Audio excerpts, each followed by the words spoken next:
المكان ده ناس قليلين قوي في مصر اللي يعرفوه. في أماكن عادية وفي أماكن صعبة جدا توصل لها. وصلنا قمة جبل علبة.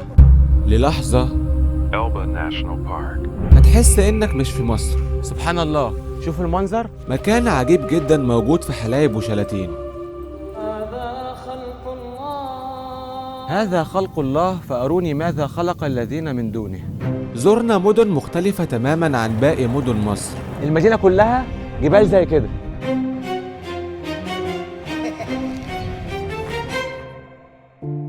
ده جنوب مصر اللي ما نعرفش عنه حاجة، اللي مليان بأماكن غريبة وعجيبة، شواطئ، جزر، جبال، وعادات وتقاليد مختلفة.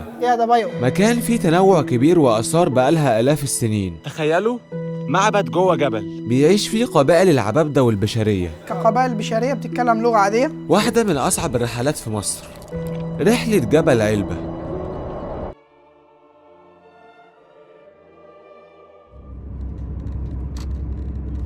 بدأنا الرحلة من القاهرة، وبعد 12 ساعة في الطريق وصلنا أقرب نقطة لحلايب وشلاتين، وهي مدينة مرسى علم، واحدة من أشهر وأجمل مدن البحر الأحمر، المعروفة بشواطئها الصافية، وكمان من أحلى أماكن الغطس في مصر والعالم، اللي تقدر تشوف فيها الحياة البحرية بكل وضوح. وأول ما وصلنا مرسى علم قعدنا في واحد من أشهر الأماكن فيها. وصلنا كامب ستار جولة، وهو من أحلى الأماكن في مرسى علم، وكمان صديق للبيئة. اي حاجه في المكان معموله من الطبيعه. التسكين هنا مش في غرف عادية، بيبقى في كواخ زي دي. يعني مثلا بصوا الأوضة اللي احنا قاعدين فيها معمولة من جريد النخل ومن حاجات طبيعية. مكان حلو جدا. غرف النوم متصممة على شكل أكواخ ومعمولة من الخشب وجريد النخل.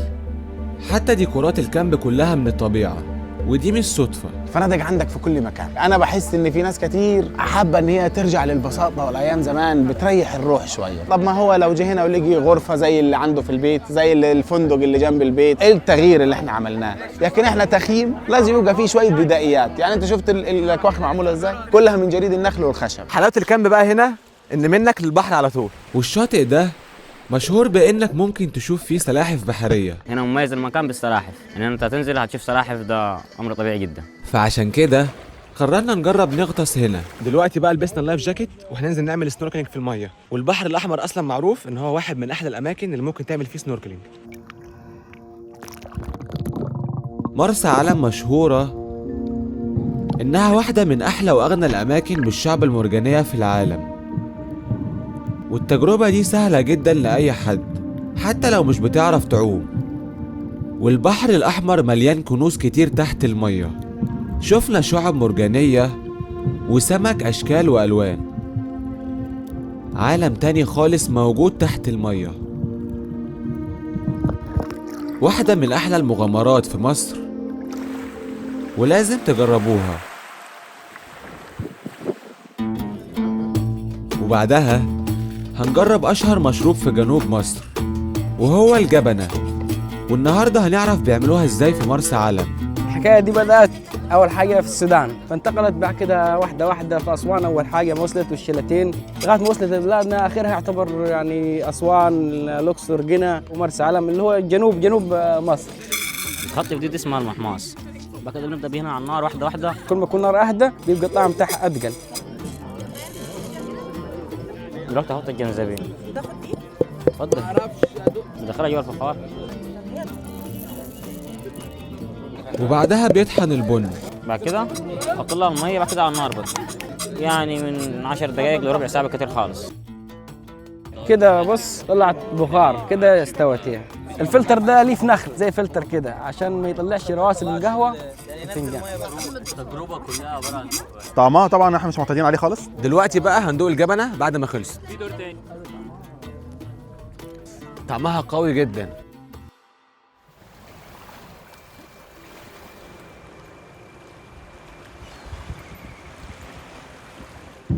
واليوم التاني هنشوف مرسى علم في شكل تاني خالص. شكل ما كناش نعرفه قبل كده. احنا خلاص فطرنا وغيرنا ولبسنا اللبس بتاعنا عشان نطلع اطول رحله سفاري في البحر الاحمر.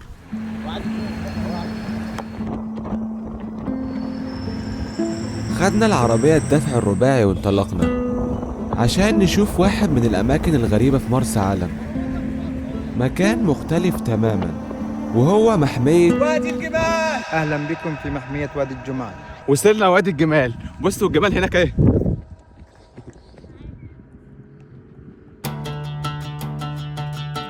وفي المكان ده شفنا حاجات غريبة وعجيبة، هنا منها مثلا محمية وادي الجمال بقى فيها حاجات غريبة جدا زي شجرة السواك. دي شجرة المسواك،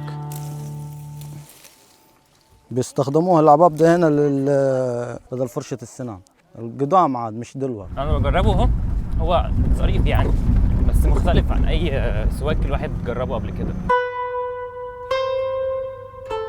في اختلاف حوالين سبب اسم المكان ده. السبب الأول عشان فيه جمال كتير، والسبب التاني الطريق دوت هو اسمه طريق وادي المال، يعني هو دلوقتي اسمه وادي الجمال، هو متحرف من وادي المال لان هو كان طريق او شريان اساسي في حركه التجاره، مش وادي الجمال نسبه للجمال الموجوده فيه، كان هو اساسا اسمه وادي المال وتحرف لوادي الجمال.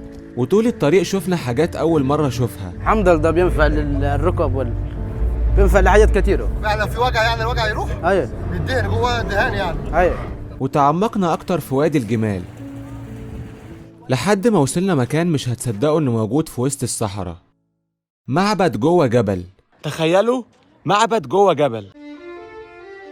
المكان ده من آلاف السنين كان قرية لاستخراج الزمرد، كانت قريه في العصر الروماني لاستخراج الزمرد، وكان الملك والعمال بيسكنوا هنا. اي مكان مثلا بيبقى فيه سكان بيبقى ليه معبد، المعبد اللي هو اللي قدامنا ده معبد سكيت. ده المعبد كان فيها الملك والملكة، كان السكن بتاعهم ده. هنا السكن بتاع العمال. المعبد دوت اكتشف بالصدفه، يعني هما بينقبوا واكتشف بالصدفه. دي الانقاض بتاعت القريه.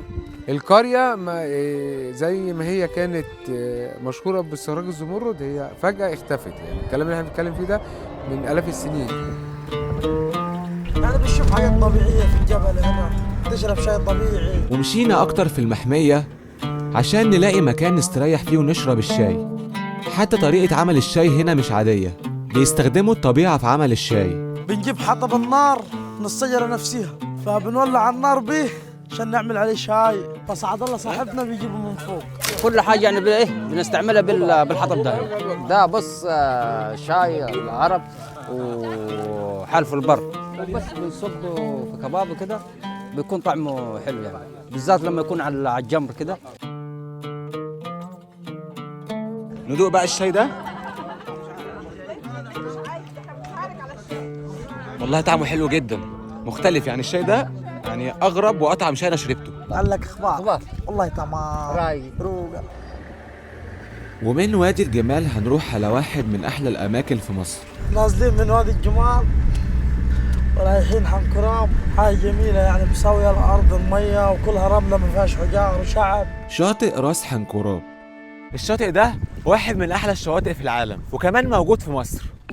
وده مش كلام، لأن الشاطئ ده مصنف عالميا من أحلى الشواطئ في مصر والعالم. المياه صافية جدا، فعشان كده كان لازم نجرب نغوص فيه. ومن غير ما نتعمق في الشاطئ شفنا مناظر مش عادية من على الشط.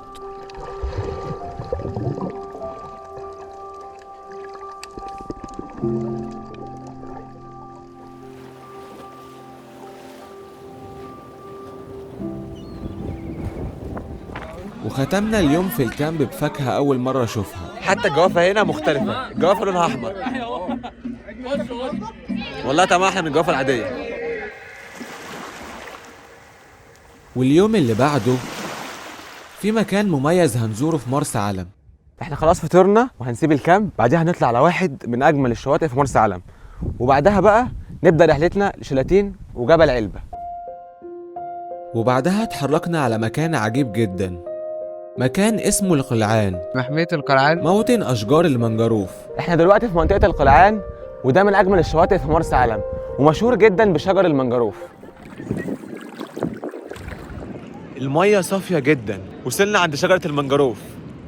اللي تعتبر معجزة. الشجرة الوحيدة اللي بتنمو في الماء المالح. شجرة موجودة وسط المية، المنجروف ده عبارة عن حضانات للسمك الصغير. لأن السمك والكائنات البحرية ممكن يستخبوا جواها، وكمان بتفلتر المية من الأملاح. المنجروف ده بي وسط المية المالحة وبيشرب مية حلوة، تفلتر المية وياخد كمية المية اللي عايزها هو والباقي محتفظ بيه في الجذور بتاعته. وكمان العجيب هنا مش شجر المنجروف بس، لا والأغرب عندنا هنا برضو اللاجونة بتاعت الجلعان، هنا لاجونة ربانية، يعني بتفضي المية بتاعتها كل يوم، يعني المية داخلة وطالعة عليها كل يوم، تخش مية وتطلع مية، تمام؟ فبالتالي هنا بتكون المية نظيفة. وكمان في هنا سوق لو عايز تشتري اي تذكار. وبعدها كملنا طريقنا لمحافظة شلاتين، وبعد 3 ساعات في الطريق وصلنا مدينة شلاتين. اهلا بكم في شلاتين. اهلا بيكم في مدينة شلاتين. شلاتين لأول مرة. وصلنا أقصى جنوب مصر، مكان مش ناس كتير بتتكلم عنه، بيعيش فيه قبيلتين كقبائل بشرية معانا هنا في شلاتين، ونفس النظام برضو أولاد عمنا اللي هم العباب ده، وبيتكلموا لغة مختلفة تماما عن العربي، وبنتكلم بلغة اسمها لغة البيجاويت. في فرق بينها وبين العربي كتير ولا؟ بدل ما بقول لك السلام عليكم بقول لك يا دبايو. يا دبايو. دبايو، فأنت بترد عليه بيقول لي بابيو كيف حالك؟ بابيو. بقول لك سكروة الحمد لله. مدينة عجيبة جدا. ده الفندق اللي هنقعد فيه في شلاتين. ده بقى اوضه الفندق بتاعت شلاتين بلازا. في فنادق كتير في شلاتين، ولكن شلاتين بلازا ده اشهرهم واول فندق هتقابله.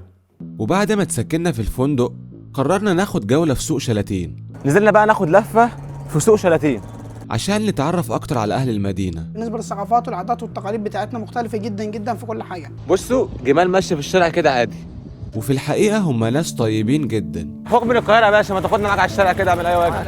تسلم يا ريس. انا طالع على الشارع. ايه بقى في اسمه ايه ده مستنينا هناك اتوبيس. مسافر ولا ايه؟ احنا جايين من القاهرة. راح في الله والله. رايحين بكرة علبة. جبل علبة. ودلوقتي احنا راكبين الموتوسيكل في شلاتين.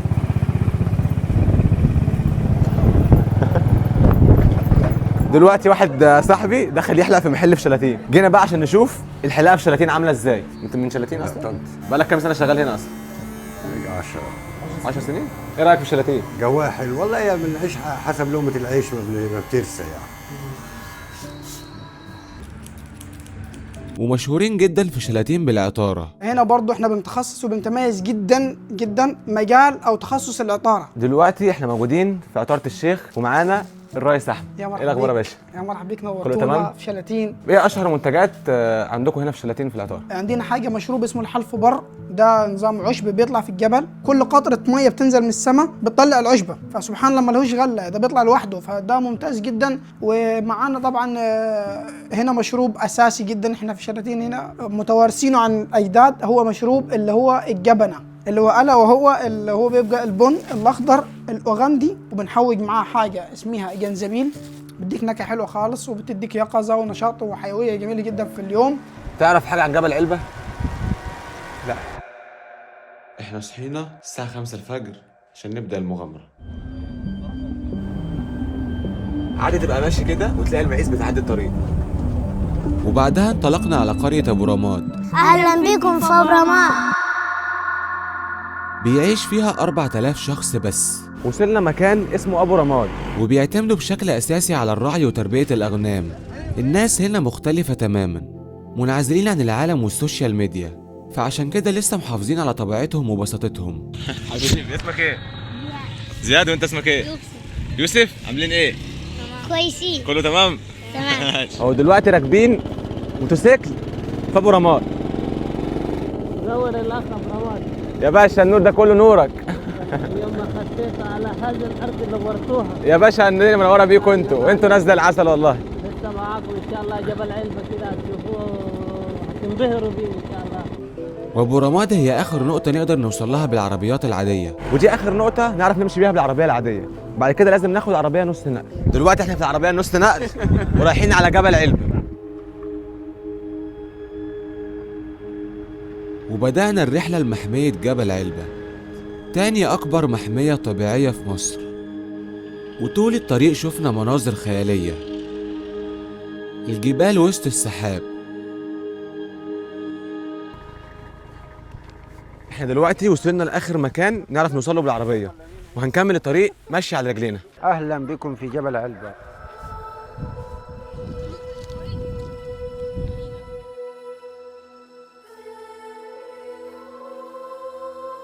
واحنا دلوقتي هنطلع للجبل ده.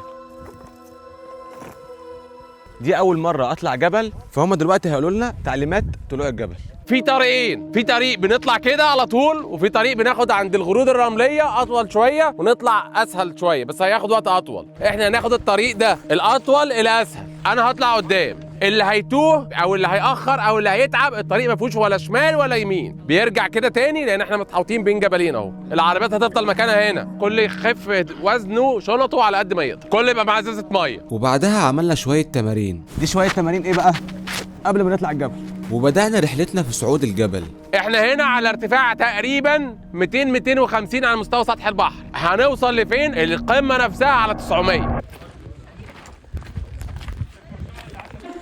واحنا اخترنا الطريق الطويل السهل. احنا دلوقتي طالعين اهو، وخدنا الطريق اللي هو الطويل، الطريق 6 كيلو. تخيلوا هنمشي 6 كيلو على رجلينا. وطول الطريق قابلتنا حاجات عجيبة. شجره اسمها سانتا دي سيال، وبالمناسبه كوكا كولا وبيبسي كولا والكلام ده بيتعمل من الصمغ بتاعها، يعني ده المصدر الاساسي للكولا والحاجات دي. طيب البنات ممكن تعرف ايه دي اللي في الارض؟ حاجه بتخسس، البنات بيحبوها.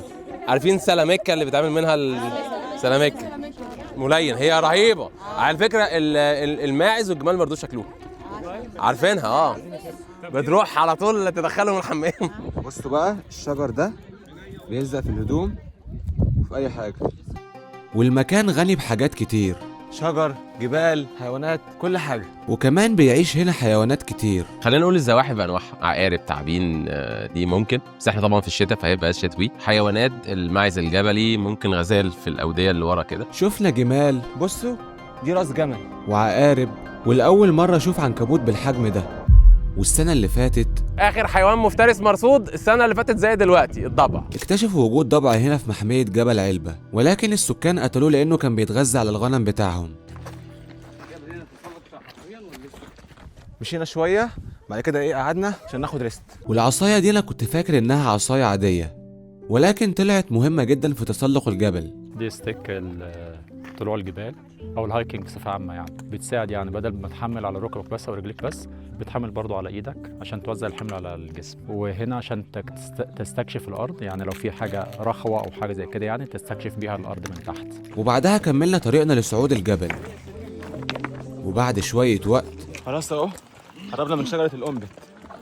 وصلنا لاول واكبر شجره أنبت في جبل علبه. دي اول شجره أنبت قابلناها، شجره الحياه في جبل علبه. الشجره دي ما تطلعش تقريبا غير فوق ال 500 متر، مش هتشوفها في اي مكان تاني في مصر غير هنا. تفسيرها ايه؟ ان هي بتاخد ميتها من الورق مش من الجذور، من السحب المنخفضه. بيقولوا ان الفراعنه استخدموها في التحنيط. وبعدها اتقسمنا مجموعتين، لان مش اي حد يقدر يكمل للقمه. اي حد عنده الحد الادنى من اللياقه، شويه ثبات انفعالي، خلاص يقدر يطلعوا. مجموعه مش هتقدر تكمل وهتفضل هنا، ومجموعه هتكمل تسلق للقمه.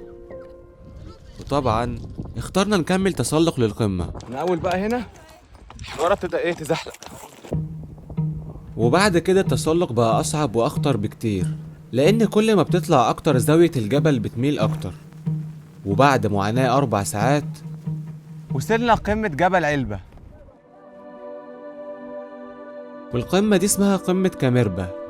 وفي الحقيقه جبل علبه ده مش جبل واحد، لا دي سلسلة جبال. عشان في معلومة مغلوطة عند الناس ان جبل علبة هو جبل، هي سلسلة جبال. فالقمة اللي بتطلع عليها شجرة الأنبت هي اسمها كاميربا. دلوقتي احنا موجودين في تاني أكبر محمية طبيعية في مصر تقريبا كده. أنا أول سنة محتوى أطلع جبل علبة بالجلابية. وبعدها كان لازم ننزل عشان نلحق نخرج من الجبل قبل غروب الشمس. دلوقتي احنا نازلين، هو نزول مش صعب بس فعلا تحسوا خطر.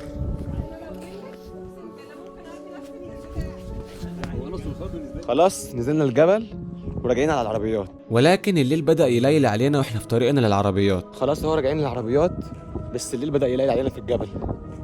الليل ليل علينا، مش عارف العربية بعدت ولا بس تقريبا احنا قربنا منها يعني. أخيرا خلصنا الرحلة وصلنا العربيات. لا تجربة جميلة جدا. جبل علبة من أحلى الجبال اللي طلعتها كتجربة عموما. لا هو جبل حلو، هو جبل حلو وممكن أجي تاني أصلا. دلوقتي بقى احنا طلعنا للفندق.